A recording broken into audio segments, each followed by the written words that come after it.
প্রাকৃতিক সৌন্দর্যের এক অনন্য লীলাভূমি, শান্ত সবুজে ঘেরা লাল শাপলার ছায়ায় মোড়া জাহাঙ্গীরনগর বিশ্ববিদ্যালয়। বাংলাদেশের একমাত্র পূর্ণাঙ্গ আবাসিক এই বিশ্ববিদ্যালয় শুধু শিক্ষার কেন্দ্রই নয়, এটি সংস্কৃতি, বন্ধুত্ব, স্মৃতি আর স্বপ্নের এক জীবন্ত নগর।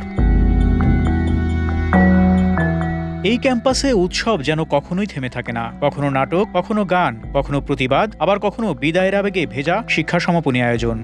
আর ঠিক সেই আবেগেরই নাম ৪৫তম ব্যাচের শিক্ষা সমাপনী উৎসব। একটি ব্যাচের দীর্ঘ পথ চলার আনুষ্ঠানিক সমাপ্তি। ক্লাসরুমের বেঞ্চ, হলের বারান্দা, মধ্যরাতের চা আড্ডা, পরীক্ষার দুশ্চিন্তা সবকিছুকে সঙ্গে নিয়েই এক নতুন যাত্রার প্রস্তুতি। এই শিক্ষা সমাপনী উৎসবের অংশ হিসেবেই সম্পন্ন হয়েছে জাহাঙ্গীরনগর বিশ্ববিদ্যালয়ের অন্যতম ঐতিহ্যবাহী আয়োজন রাজা-রানী নির্বাচন। বছরের পর বছর ধরে চলে আসা এই প্রথা কেবল একটি প্রতিযোগিতা নয়, এটি একটি ব্যাচের প্রতিনিধিত্ব, একটি প্রজন্মের মুখচ্ছবি। এবার ৪৫তম ব্যাচের রাজা নির্বাচিত হয়েছেন নাটক ও নাট্যতত্ত্ব বিভাগের শিক্ষার্থী আকাশ সরকার, আর রানী হিসেবে নির্বাচিত হয়েছেন চারুকলা বিভাগের শিক্ষার্থী মালিহা ফাইরুজ ফারিন, যিনি সবার কাছে পরিচিত ফারিন নামে।